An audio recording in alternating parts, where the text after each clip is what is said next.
अच्छा ही ग्रह माना जा सकता है अगर आप उसका इस्तेमाल ठीक से करें, उसका यूसेज सही तरीके से करें।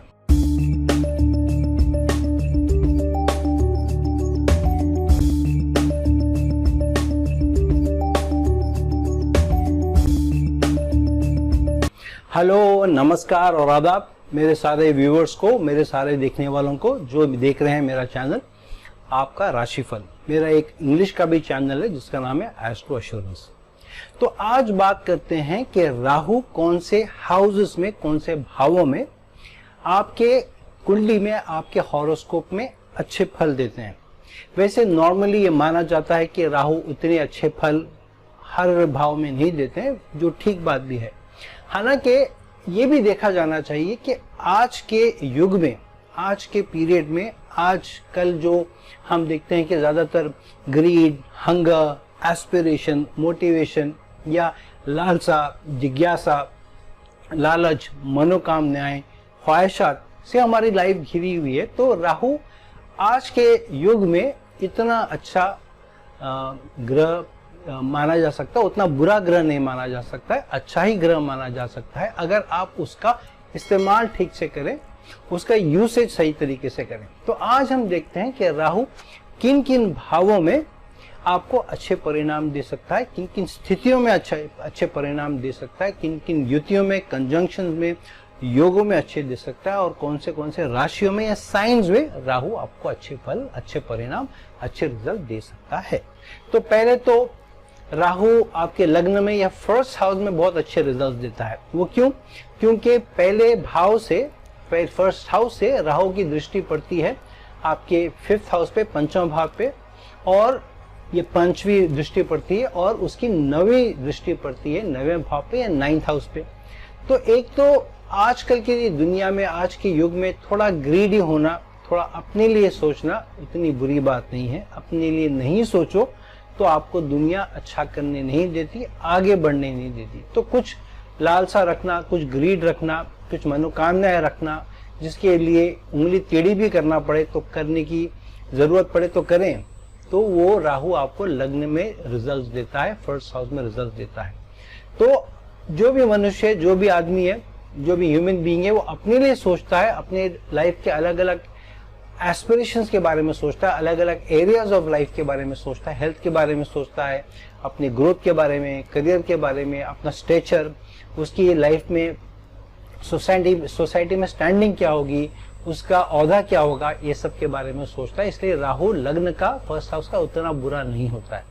दूसरा, लग्न से राहु की पांचवी दृष्टि पड़ती है पांचवें भाव पर और नवी दृष्टि पड़ती है नवें भाव पर। बृहत पराशरा होरा शास्त्र में कहा गया है कि राहु जब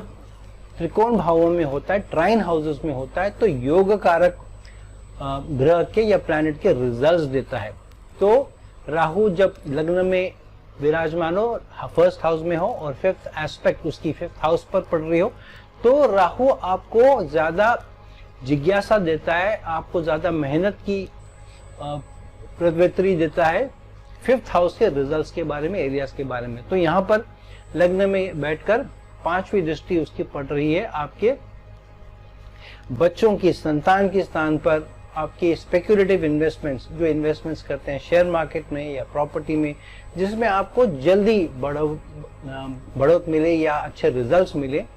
आपके इन्वेस्टमेंट्स के रिजल्ट्स अच्छे मिले, रिटर्न्स अच्छे मिले, उसके भाव पर आपकी रिजल्ट्स, आपकी दृष्टि पड़ती है, राहु की दृष्टि पड़ती है। दूसरा, क्योंकि पंचम भाव या फिफ्थ हाउस आठवां भाव है 10वें भाव से, तो करियर से भी आपको जिज्ञासा होती है और आपके हॉबीज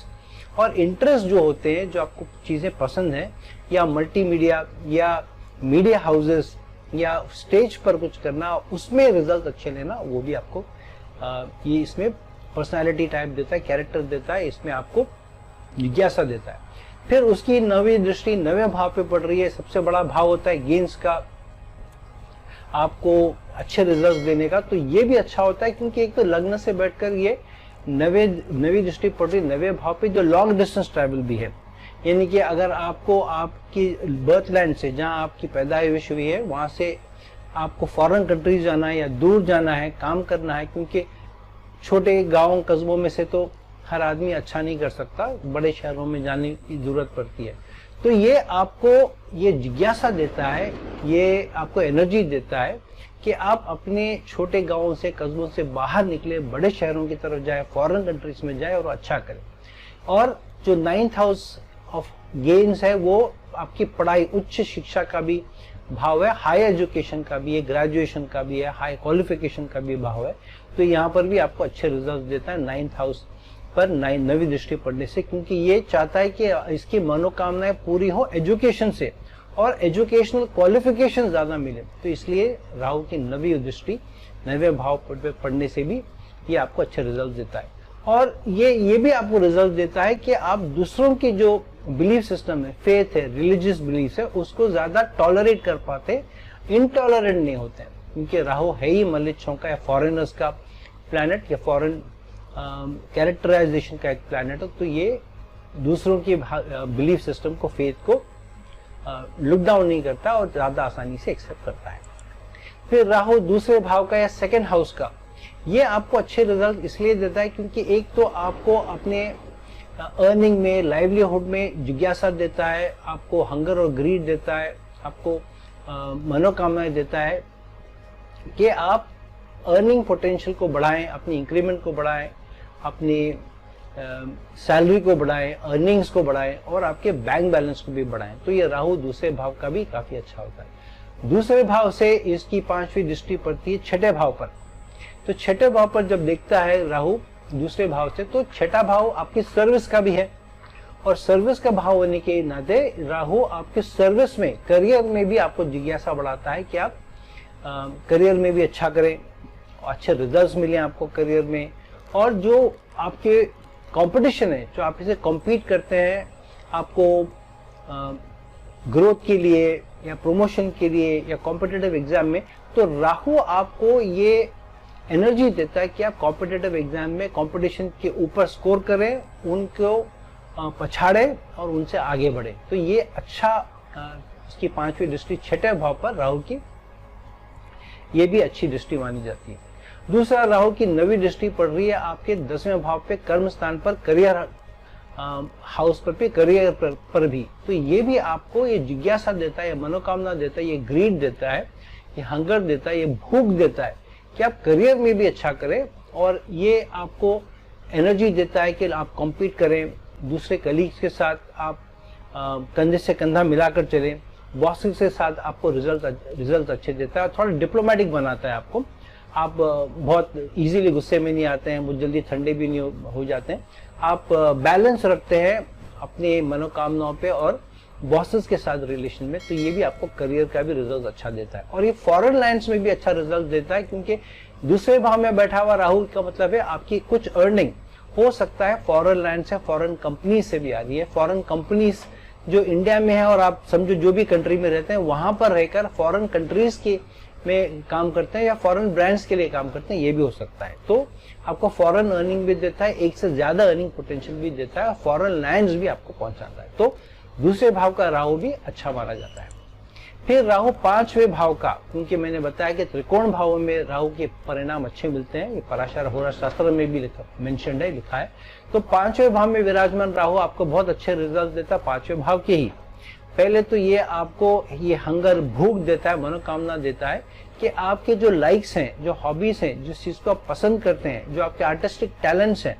उसको आप कन्वर्ट करें किसी तरह से आपके अर्निंग पोटेंशियल में। तो आपके अर्निंग पोटेंशियल को बढ़ाता है, एक से ज्यादा आमदनी भी देता है। ये एक्टर्स के लिए अच्छा है जो स्टेज पे काम करते हैं या स्टेज पे आते हैं या पब्लिक सर्विस में है या पब्लिक रिप्रेजेंटेटिव है, तो पब्लिक के सामने रहते हैं रादर देन स्टेज के पीछे रहते हैं, बैक स्टेज रहते हैं। उनसे ज्यादा अच्छे रिजल्ट उनको देता है जो पब्लिक के सामने रहते हैं। तो कस्टमर सर्विस में अच्छा देता है,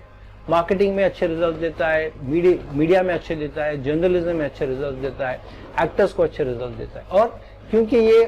5वें भाव में है तो आपको इन्वेस्टमेंट्स के लिए भी जिज्ञासा देता है। थोड़ा सा आपको केयरफुल ये होना पड़ता है कि आप ज्यादा भूखे ना हो जाएं शॉर्टकट्स के लिए, जिसके वजह से आप ऐसे शेयर मार्केट में या ऐसे चीजों में इन्वेस्ट ना करें जिसमें आपको लगता है कि बहुत ज्यादा पैसा मिलेगा। तो थोड़ा आपको केयरफुल होना पड़ता है उस एरिया में, गैम्बलिंग में या जुआबाजी में थोड़ा सा केयरफुल होना पड़ता है, या बहुत हाई रिस्क लेने में थोड़ा आपको केयरफुल होना पड़ता है। वरना यहाँ का राहु आप इंटेलिजेंट होता है, प्रैक्टिकल होता है और कैलकुलेटेड रिस्क लेके पैसा कमाता है। फिर पंचम भाव से, पांचवें भाव से, फिफ्थ हाउस से ये इसकी फिफ्थ एस्पेक्ट पड़ रही है नाइन्थ हाउस पे, तो आपको गेन्स के लिए भूख बढ़ाता है, फॉरेन लैंग्वेजेस के लिए भूख बढ़ाता है, फॉरेन कंपनीज में काम करने के लिए भूख बढ़ाता है, लॉन्ग डिस्टेंस ट्रैवल जाकर फिर एजुकेशन पाना, पावर पाना, ज्यादा पैसा कमाना, उसकी भूख बढ़ाता है। तो ये इसलिए पंचम भाव से पांचवी दृष्टि नवें भाव पर पड़ने से ये अच्छे गेन्स देता है। आपको फॉरेन लैंड भी लेके जा सकता है, फॉरेन कंपनीज में भी करा सकता है, और आपको हाई क्वालिफिकेशन के लिए भी अच्छा है, क्योंकि ये पांचवें भाव में बैठ के नवें भाव पे दृष्टि डाल के, वो भी फिफ्थ एस्पेक्ट, यानी कि एजुकेशन के लिए, हाई क्वालिफिकेशन के लिए भी जिज्ञासा बढ़ाता है। फिर इसकी नवी दृष्टि पड़ रही है लग्न पर, फर्स्ट हाउस पर, तो सारे जो एरियाज है लग्न के, stature, designation, growth, career, money, health, इस सब के लिए आपको भूख बढ़ाता है, जिज्ञासा बढ़ाता है, एनर्जी देता है कि वेरियस एरियाज ऑफ लाइफ में आप अच्छा करें। फिर राहु आपका नवें भाव में बहुत अच्छा रिजल्ट देता है फॉरेन लैंड्स के लिए, फॉरेन कंपनीज के लिए, और ये एक और एरिया में अच्छा रिजल्ट देता है, जिससे एयर टिकटिंग हो, टूरिज्म हो, फॉरेन लोगों से मिलना हो, across the culture, foreign cultures के साथ काम करने के लिए भी आपको अच्छी प्रवृत्ति देता है, अच्छे कैरेक्टराइजेशन, पर्सनैलिटी भी देता है। हाई क्वालिफिकेशंस के लिए जनरली राहु 9th हाउस में हो तो मोस्ट प्रोबेबली ये फॉरेन लैंड जाता है एजुकेशन क्वालिफिकेशन के लिए, हाई एजुकेशन क्वालिफिकेशन के लिए भी। और यहाँ का राहु ये भी आपको देन देता है कि आप अलग अलग कल्चर के साथ आसानी से आप घुल मिल सकते हैं, फ्रेंडशिप बना सकते हैं और उनके साथ जेल कर सकते हैं।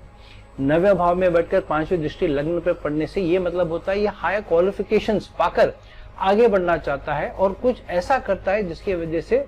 ये एक्सपर्ट बन जाए अपने फील्ड में, ये एक्सपर्टीज हासिल करे, कॉम्पिटेंट बने, ताकि ये इसका करियर में स्टेचर, डेजिग्नेशन, ग्रोथ सब बढ़े, इसकी इज्जत बढ़े सोसाइटी में और अच्छा करे। और नवें भाव से इसकी नवी दृष्टि पड़ रही है आपके पंचम भाव पर, जो भाव है आपके इन्वेस्टमेंट्स का, स्पेकुलेटिव इन्वेस्टमेंट्स का, हॉबीज का, लाइक्स का, डिसलाइक्स का, चेंज इन करियर का, पावर का। तो नवें भाव में बैठकर ये आपको बहुत अच्छे रिजल्ट देता है, क्योंकि ये गेन्स के भाव में बैठा है कि गेन्स चाहता है, अच्छे रिजल्ट चाहता है नवें भाव में। तो इसकी नवी दृष्टि पड़ रही है पांचवें भाव पर, तो ये आर्टिस्ट बना सकता है आपको, बहुत अच्छा आर्टिस्ट, ऐसा जो लॉन्ग डिस्टेंस जाकर फॉरेन कंट्रीज में जाकर परफॉर्म करता है, आर्टिस्टिक परफॉर्मेंसेस देता है और अच्छा रिजल्ट्स पाता है, जिसकी वजह से इसकी पर्सनैलिटी भी निखार आता है, इसकी रिस्पेक्ट भी हो सकती है सोसाइटी में। और राहु 11वें भाव का राहु भी बहुत अच्छे रिजल्ट देता है। एक तो आपको सोसाइटी में ये आपको भूख देता है, ये जिज्ञासा देता है कि आपके दोस्त ज्यादा हों, आपका नेटवर्क सर्कल स्ट्रांग हो, आप ज्यादा से ज्यादा लोगों के साथ दोस्ती करें, आप बड़े लोगों के साथ उठे बैठे, तो आपको ये दोस्ती देता है अलग अलग तरीके के लोगों के साथ। मतलब यहाँ पर आपको राहु ऐसा भी प्रवृत्ति देगा, आपको पर्सनालिटी देगा कि आप गरीब से गरीब आदमी के साथ भी आप अच्छे से घुल मिल जाएंगे, सिक्योरिटी गार्ड के साथ भी बहुत अच्छे से मिलेंगे, और आप कोई बड़े मिनिस्टर हो और बहुत बड़ा सेलिब्रिटी हो, बड़ा गवर्नमेंट ऑफिशियल हो, उसके साथ भी उतनी ही आसानी से, उतनी ही सहजता से आप मिलते हैं और रिलेशनशिप बनाते हैं। तो ये बहुत अच्छा राहु है, स्पेशली बड़े कंपनीज में अच्छा करने के लिए, अपने आप को आगे पुश करने के लिए, बड़े बड़े नेटवर्क सर्कल्स के में उठने बैठने और उनके थ्रू गेन्स करने के लिए भी अच्छा रिजल्ट देता है राहु 11वें भाव का। 11वें भाव में बैठकर ये तीसरे भाव पर नजर डालता है, मतलब आपको कम्युनिकेशन स्किल्स अच्छे देता है, मार्केटिंग एबिलिटी अच्छी देता है, दूसरों को इन्फ्लुएंस करना, दूसरों को कन्विंस करना और उसके थ्रू अपने प्रोडक्ट्स और सर्विसेज को आसानी से बेचना, पुश करना, वो भी आपको प्रवृत्ति देता है, वो भी कैरेक्टराइजेशन देता है। और फिर 11वें भाव में बैठकर ये 7वें भाव पे दृष्टि डाल रहा है, अपनी नवी दृष्टि। मतलब ये आपको, क्योंकि 11वां भाव मनोकामनाओं का भाव है, तो ये आपको मनोकामनाएं पूरी करता है रिलेशनशिप में, पार्टनरशिप में, दूसरे लोगों के साथ मिलने,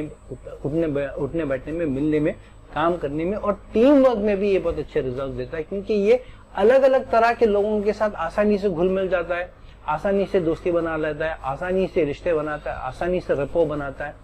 जिसकी वजह से इसके टीम वर्कर्स के साथ जनरली अच्छे रिश्ते होते हैं। अगर किसी के साथ दुश्मनी होती है तो फिर ये कोशिश करता है कि या तो उसको अवॉइड करे या उसके साथ अनबन खत्म हो जाए या अच्छे रिश्ते बन जाए। तो ओवरऑल 11वें भाव का Rahu over a period of time, क्योंकि उपच्छाया भाव है, तो ये धीरे धीरे आपको बहुत अच्छे रिजल्ट देता है। यूजुअली 40 ईयर के बाद ये आपको बहुत अच्छे रिजल्ट देता है। आपको कम्युनिकेशन स्किल्स में निखार देता है, टीम वर्क में निखार देता है, और यहाँ आपको हो सकता है कि आपकी रिलीजन के बाहर, आपकी एथनिसिटी से बाहर, आपकी कास्ट से बाहर आपको लाइफ पार्टनर भी दे सकता है। फिर राहु, मेष राशि का राहु बहुत अच्छा होता है, वृषभ राशि का या टॉरस का भी राहु बहुत अच्छा होता है, जो आपको सैलरी में इंक्रीमेंट दे सकता है, गेन्स दे सकता है। फिर आपको सिंह राशि का भाव का राहु भी बहुत अच्छे रिजल्ट देता है, क्योंकि power, hunger, greed, artistic performances, artist बनाने में भी अच्छा है। ये आपको जेमिनी साइन या मिथुन राशि में भी अच्छे रिजल्ट दे सकता है, लेकिन उतने अच्छे रिजल्ट नहीं देता जितने आपको सिंह राशि में या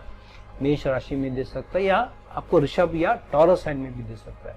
उसके बाद सिंह राशि में ये पावर आपको दे सकता है, बड़े लोगों के साथ उठने बैठने में भी रिजल्ट अच्छे देता है। फिर वर्गो साइन या कन्या राशि में भी इसलिए अच्छे रिजल्ट दे सकता है क्योंकि ये आपको कॉम्पिटिटर्स के साथ उठने बैठने, उनके साथ किलर इंस्टिंक्ट के साथ कॉम्पीट करके उनको हराने, उनको पछाड़ के आगे बढ़ने की आपको ये कैरेक्टराइजेशन देता है, आपको एनर्जी देता है, उसकी आपको कॉम्पिटेंसी देता है, उसको आपकी सलाहियत देता है। फिर आपके कुंभ राशि में, एक्वेरियस साइन में भी राहु बहुत अच्छे परिणाम देता है, क्योंकि 11वां भाव भी है आपका, और यहाँ पर बैठकर ये आपको बिग थिंकर बनाता है। सोसाइटी के लार्ज इश्यूज के बारे में सोचना और उनके सोल्यूशन निकालना, ये भी आपको कैरेक्टराइजेशन देता है, पर्सनालिटी देता है, ये भी प्रवृत्ति देता है। तो ये आपके लिए कुंभ राशि में भी राहु बहुत अच्छे रिजल्ट देता है, लेकिन बेस्ट रिजल्ट देता है ये मीन राशि में। ये एक चीज है कि मीन राशि में कई बार आपको डे ड्रीमर बनाता है, मतलब आप ज्यादा सोचते हो, ख्याली पुलाव बनाते हो, मुंगेरी डाल के हसीन सपने करते हो। थोड़ा उससे अगर बचें, थोड़ा प्रैक्टिकल बने, तो ये आपको फॉरेन लैंड लेके जा सकता है, वर्ल्ड थिंकर बना सकता है, अक्रॉस नेशनल बाउंड्रीज आपको सक्सेस दे सकता है, सेलिब्रिटी बना सकता है, और आपको ये बहुत हार्ड वर्किंग बना सकता है, और कई फील्ड्स में आपको बहुत अच्छे रिजल्ट देता है राहु, पाइसेस साइन का, मीन साइन का। फिर राहु किसके साथ युति में अच्छा होता है, कौन से योगों में अच्छा होता है, कौन से कंजंक्शन में अच्छा होता है। एक तो ये बुध के साथ, मर्क्यूरी के साथ अच्छे रिजल्ट देता है, क्योंकि बुध एनालिसिस का प्लैनेट है, एनालिसिस का ग्रह है, यानी कि जो आप एनालाइज करके और एजुकेटेड डिसीजन लेते हो, सोच समझ के, डेटा को कलेक्ट करके फिर आप डिसाइड करते हो कि कौन सा डिसीजन लेना है, कौन सा चॉइस लेना है। तो उसमें राहु आपके बुध को एनर्जी देता है अच्छे रिजल्ट्स लेने के लिए, कई बार सोच समझ के प्रैक्टिकल डिसीजन लेने के लिए, रादर देन इमोशंस। दूसरा, ये शुक्र के साथ भी अच्छे रिजल्ट्स देता है। एक तो ये मित्र भी है शुक्र का, बट साथ में ये आपको जिज्ञासा देता है, हंगर एंड ग्रीड देता है, ज्यादा वेल्थ कमाने के लिए, ह्यूज वेल्थ, ज्यादा पैसा कमाने के लिए वो जिज्ञासा देता है, और आपके कैरेक्टर में, आपके पर्सनालिटी में वो डाल सकता है कि आप कई लोगों के साथ दोस्ती करो, आसानी से लोगों को कन्विंस करो, आपकी लैंग्वेज में सोफिस्टिकेशन हो, अच्छे से बोल सके, अच्छे से लोगों को कन्विंस कर सकते हैं, वो देता है। और लास्ट, ये शनि के साथ भी अच्छे रिजल्ट देता है। ये भी सही है कि श्रपित दोष भी है, श्रपित दोष की भी चैलेंजेस अपनी जगह है, लेकिन ये एक आज के जमाने में ये करता है, अगर आप उस श्रपित दोष को ओवरकम कर सके, उसके टेंडेंसीज को, तो ये आपके सैटर्न को, आपकी शनि को पुश देता है कि आप ज्यादा स्लो डाउन ना करें, बहुत पेशेंट ना रखें, लेकिन आप में वो जिज्ञासा देता है, किलर इंस्टिंक्ट देता है कि आप फोर्सफुली अपना काम करें, एनर्जी से साथ अपना काम करें, अपने कर्म करें, अपने एक्शंस करें, और आसानी से गिव इन ना करें, सिर्फ एक सर्वेंट होके या किसी की सेवा करने के भाव में ना लगे रहें, लेकिन सेवा में भी मेवा कैसा मिले ये आपको सोचने पे मजबूर करता है। तो इसलिए राहु शनि के साथ युति में भी अच्छे फल देता है। तो दोस्तों, हमने आज देखा कि राहु किन किन भावों में अच्छे रिजल्ट्स देता है, कौन से राशियों में, साइंस में बहुत अच्छे रिजल्ट्स देता है, कौन से ग्रहों के साथ युति में भी अच्छे रिजल्ट्स देता है। राहु आज के समय में ज्यादा अच्छा ग्रह है कंपेयर टू काफी दूसरे ग्रहों से, क्योंकि ये आपको आज की दुनिया में रहना सिखाता है, आज की दुनिया के साथ डील करना सिखाता है, डिप्लोमेटिक बनाता है, भूख देता है, किलर इंस्टिंक्ट देता है, ज़्यादा इमोशनल करने से भी होने से भी बचते हैं हम, ताकि हम इमोशनल डिसीजन ना लें लेकिन प्रैक्टिकल सोच समझे हुए डिसीजन लें। तो दोस्तों आज के लिए इतना ही। बाद में कोई और वीडियो लेके आएंगे, किसी और ग्रह के बारे में बात करेंगे, कोई और युतियों के बारे में बात करेंगे। और अगर आपको मेरा वीडियो अच्छा लगे तो प्लीज़ लाइक करिए, शेयर करिए, इसको मेरे चैनल को सब्सक्राइब करिए। और अगर मेरे से कोई पर्सनल कंसल्टेशन लेना हो तो मेरे डिस्क्रिप्शन बॉक्स में मेरा नंबर है और मेरा ईमेल आईडी है, प्लीज़ मेरे साथ संपर्क करें वो ईमेल आईडी पे, वो टेलीफोन नंबर पे। सो दोस्तों अगले वीडियो तक नमस्कार, आदाब।